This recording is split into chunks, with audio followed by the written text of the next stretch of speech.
Non, on va uniquement pour expliquer, on refait tout. Donc, on mettra ici le multiplicateur. Là, c'est E1, l'entrée E1. Là, c'est l'entrée E2. Et là, c'est la masse. Et là, c'est la sortie S.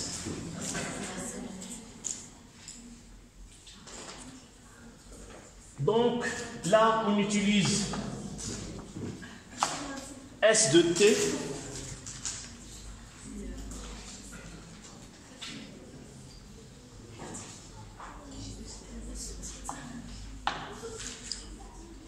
Là, c'est S de T.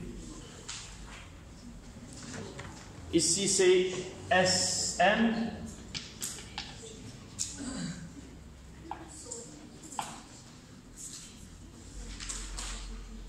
Plus SM moins SM. Et là, c'est TS.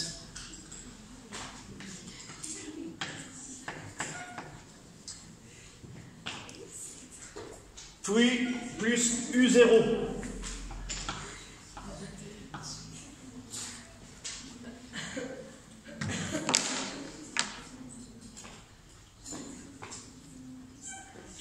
Plus U0.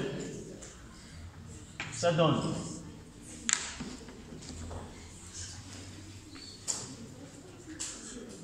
c'est la composante constante de on aura le schéma qu'on va utiliser.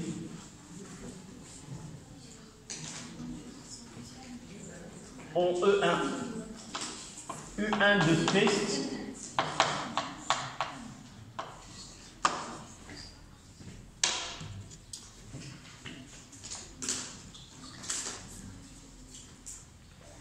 c'est US de T plus U0. Où est U0? C'est là.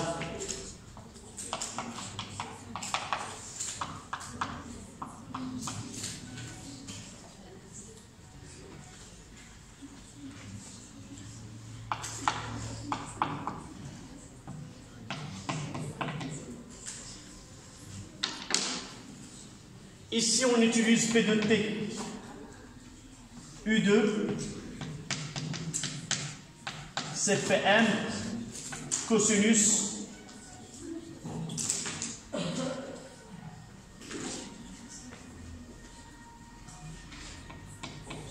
U2, c'est PM, cosinus de 2pi FPT.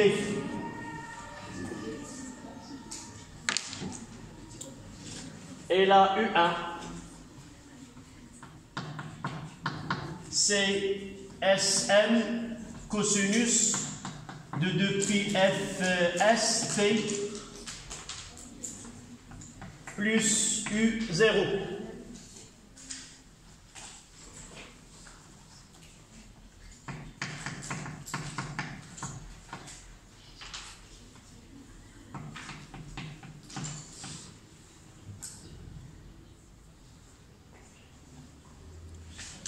Et là, on aura SUS ou UM.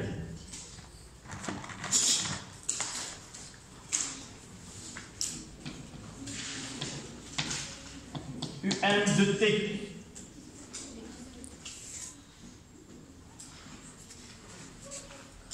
Qui est égal à USM de T cosinus de 2pi FP fois T.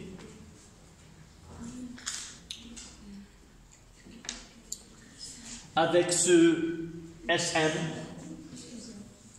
U, SM de T, qui est égal à K fois S de T plus U0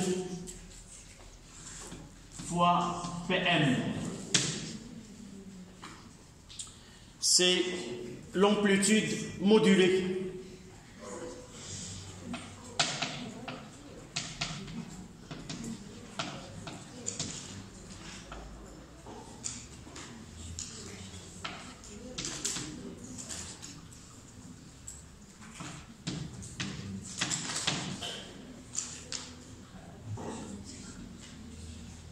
L'amplitude modulée de la porteuse.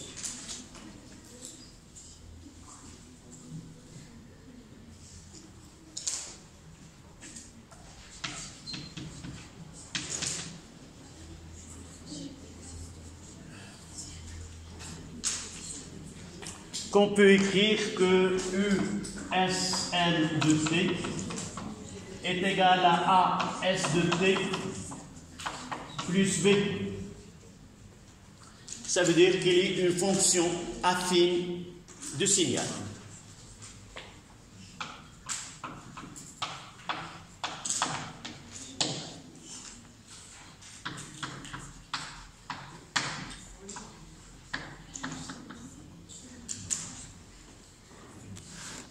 Voilà. Là, c'est le signal informatif. On utilise U0, la composante de la tension continue.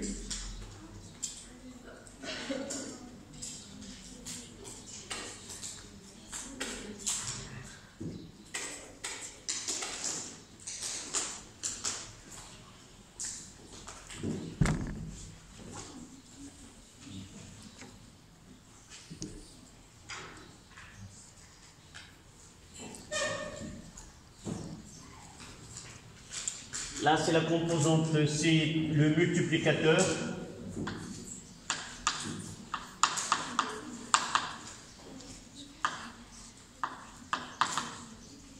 Et d'ailleurs, c'est pour cela qu'on mettra ce croix à l'intérieur.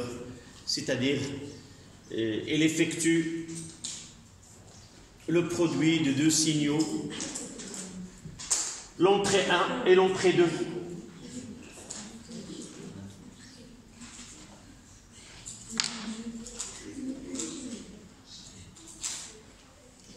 Il nous reste à schématiser la tension de sortie, ici.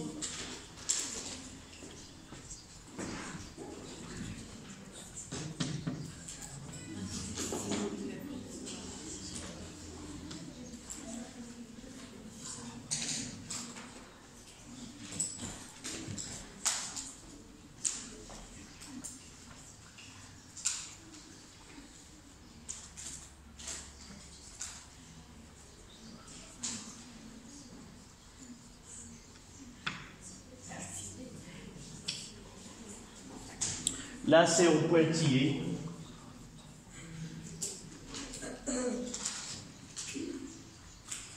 Et de l'autre côté aussi.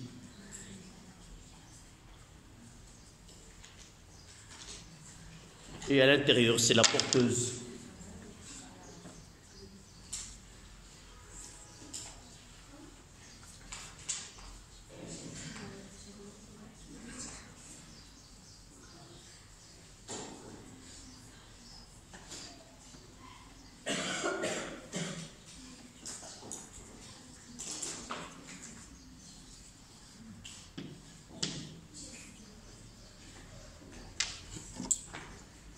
Généralement, la CTS.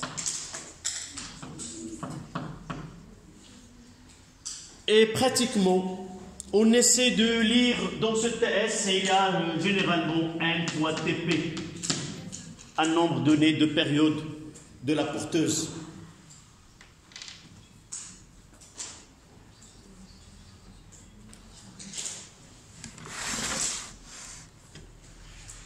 Voilà. Procédé de modulation.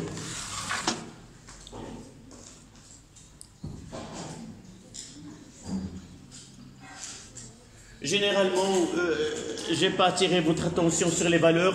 Généralement, il y a un facteur multiplicatif entre Fs et Fp, c'est de 10. Si elle est exprimée en 1 kg, l'autre doit être en 10 kg. Si elle est exprimée de 500, l'autre sera donc un facteur de 10 entre les deux.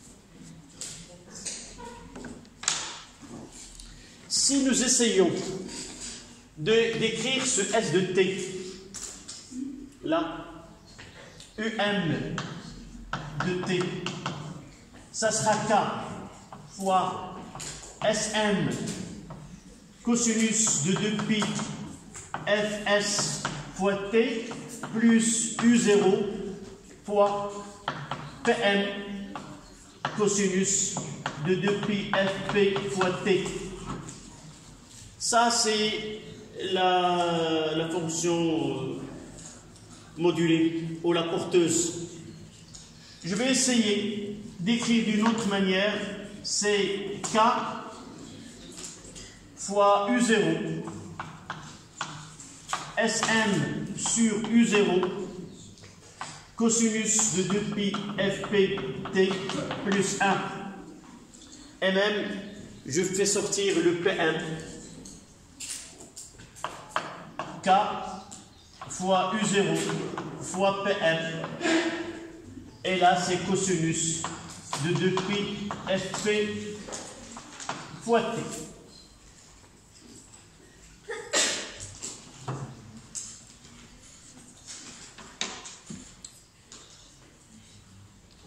Et je définis M qui est égal à Sm sur U0 qui est le taux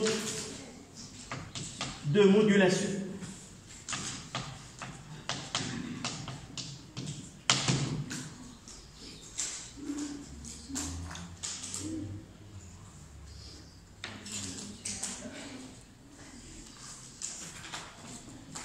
Donc M, c'est Sm sur U0, on l'appelle taux de modulation.